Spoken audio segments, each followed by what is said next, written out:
future.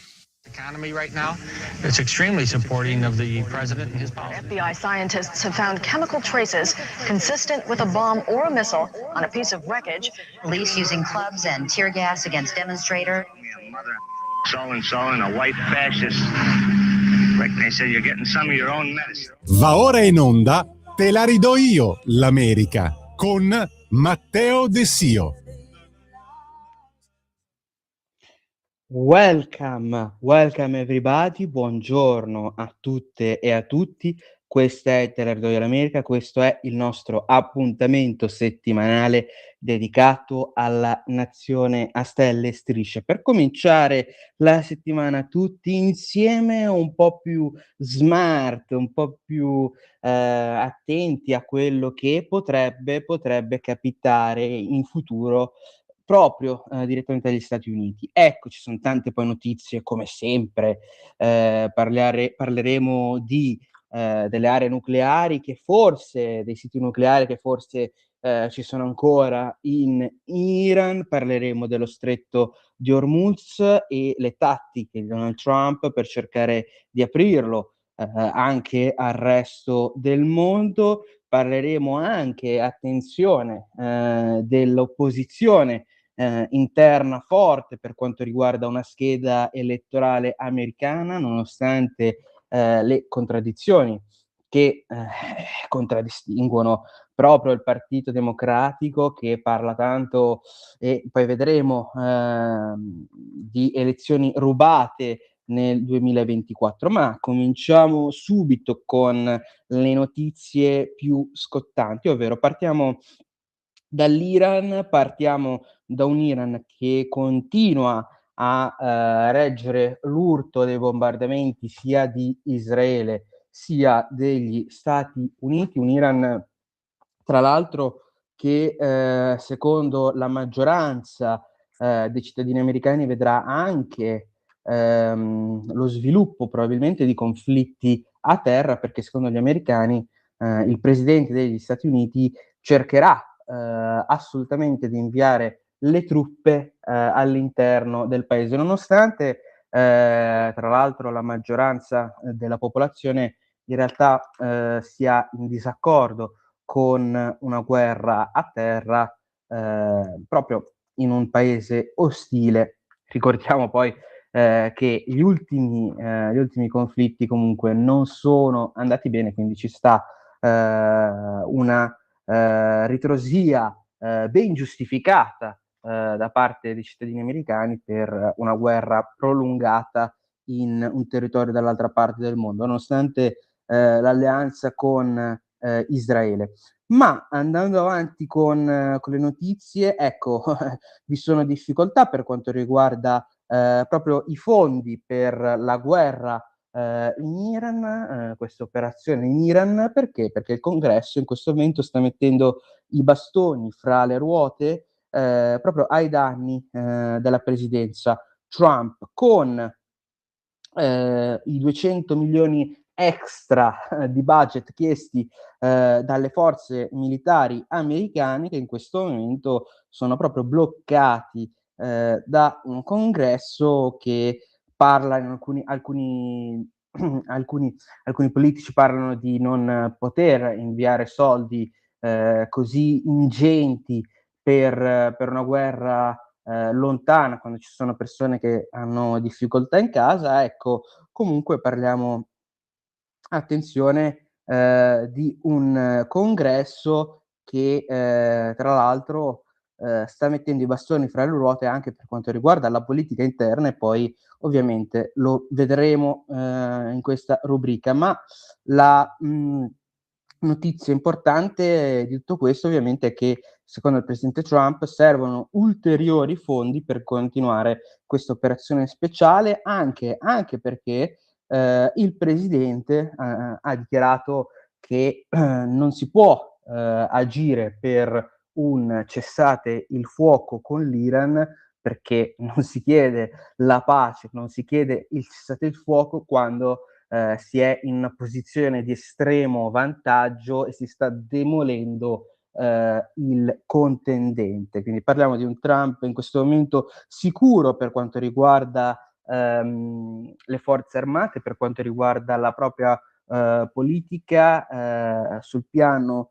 militare e non solo, ma attenzione, sembra tra l'altro che gli Stati Uniti vogliano inviare addirittura decine di migliaia di ulteriori forze armate, si parla soprattutto di Marines, proprio in Medio Oriente. In questo momento in Medio Oriente ci sono 50.000 truppe, 50.000 soldati, vedremo i Marines per cosa saranno utilizzati. Ovviamente si parla di una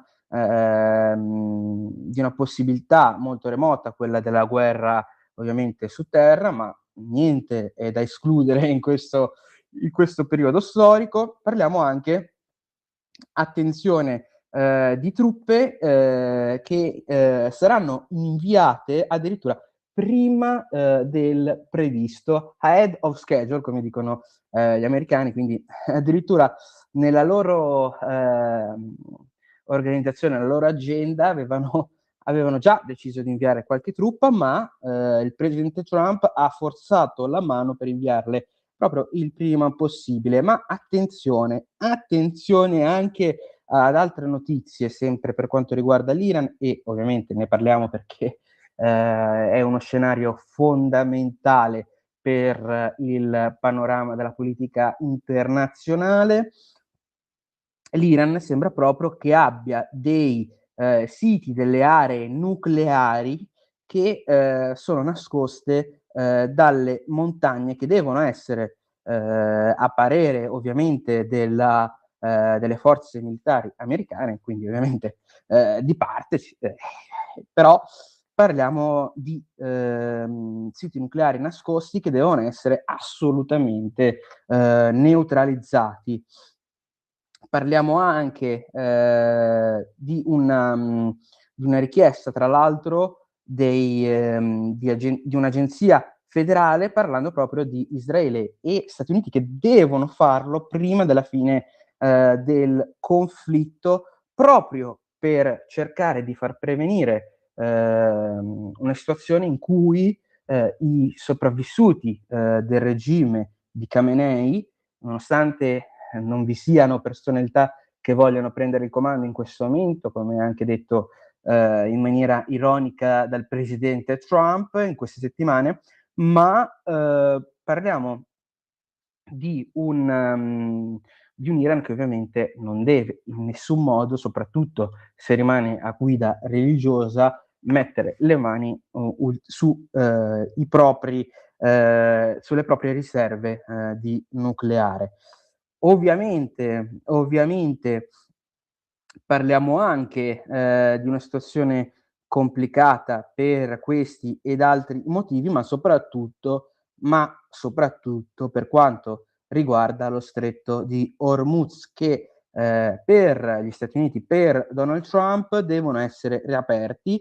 E attenzione, ha dichiarato in una richiesta per lo stesso regime iraniano, 48 ore che dovrebbero finire proprio in questi giorni, tra oggi e domani, che nel caso non venisse riaperto lo stretto di Hormuz, le forze americane raderanno al suolo le centrali nucleari iraniane. Quindi una dichiarazione forte del presidente degli Stati Uniti. Ultima notizia dedicata all'Iran, stavolta però passando alla politica interna, perché nel momento in cui avevano deciso alcuni attivisti di celebrare, di ricordare la morte del leader religioso e sanguinario Khamenei, sanguinario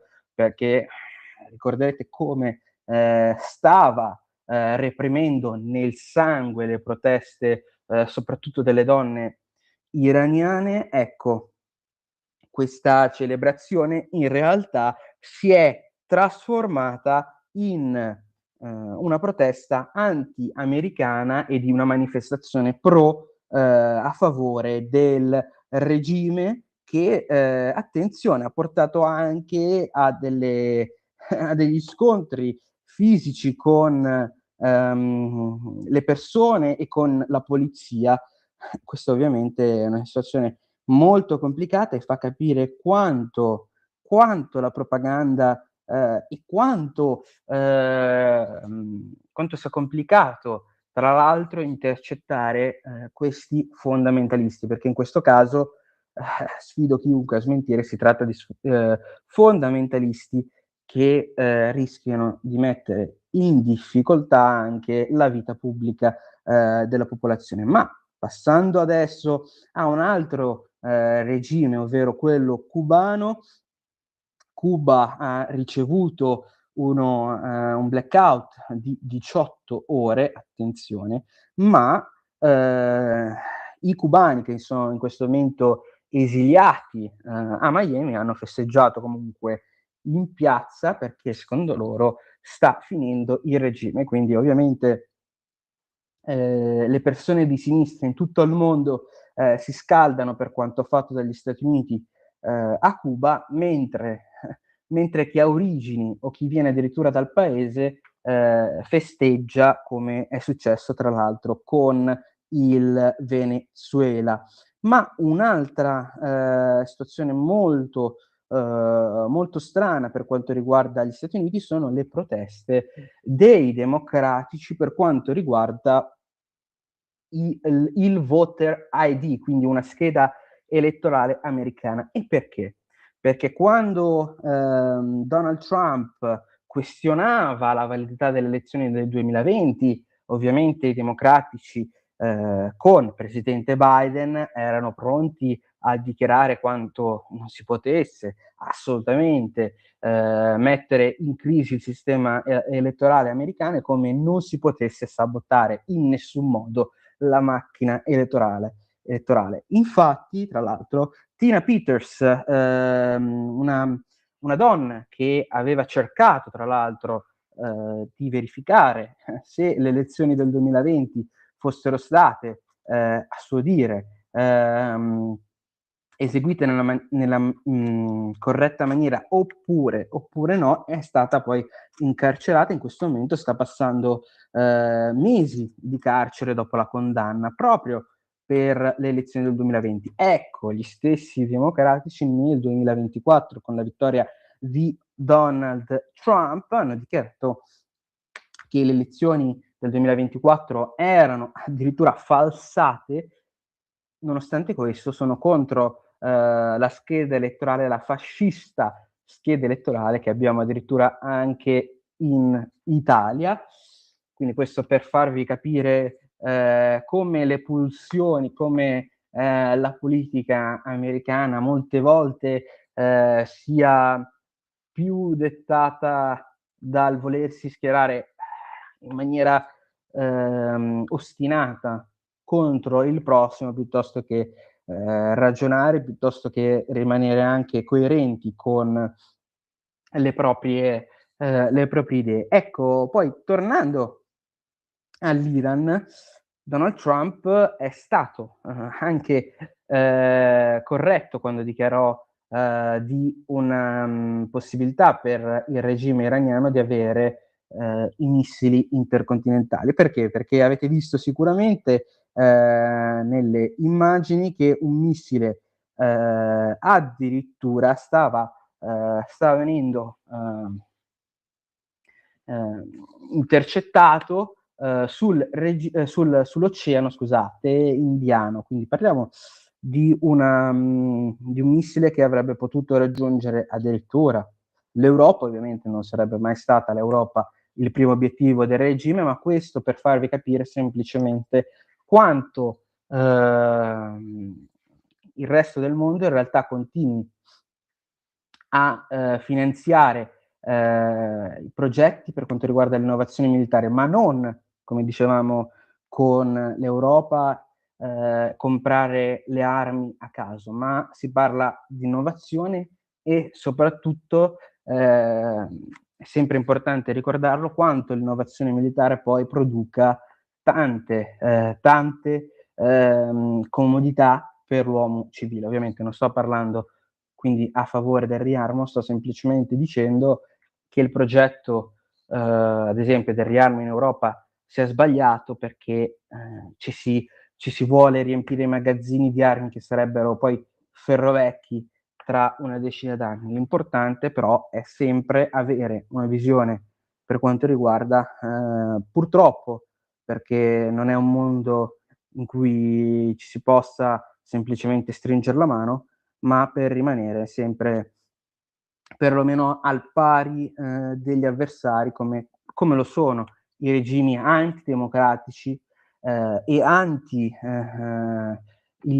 liberali come quello dell'Iran. Ma come ultima notizia prima di lasciarvi è stata un'altra importante settimana per quanto riguarda gli Stati Uniti. I lavoratori delle forze aeroportuali, delle sicurezza aeroportuale in questo momento non ricevono lo stipendio per la chiusura del governo, per lo shutdown del governo americano. Ecco, la difficoltà ovviamente riguarda soprattutto lo stipendio, perché sono 30 giorni e più che ovviamente queste persone non ricevono lo stipendio. Elon Musk si è proposto per pagare lui lo stipendio ai lavoratori, ma attenzione, altra notizia molto importante: Donald Trump ha proposto, ovviamente tra le polemiche dei democratici, di inviare ICE, la polizia dedicata all'immigrazione, proprio all'interno degli aeroporti. Con quest'ultima notizia il sottoscritto Matteo De Sio vi saluta e vi aspetto la prossima settimana sempre qui su Radio Libertà. Grazie per l'attenzione, una buona giornata e una buona settimana a tutti voi. We attempt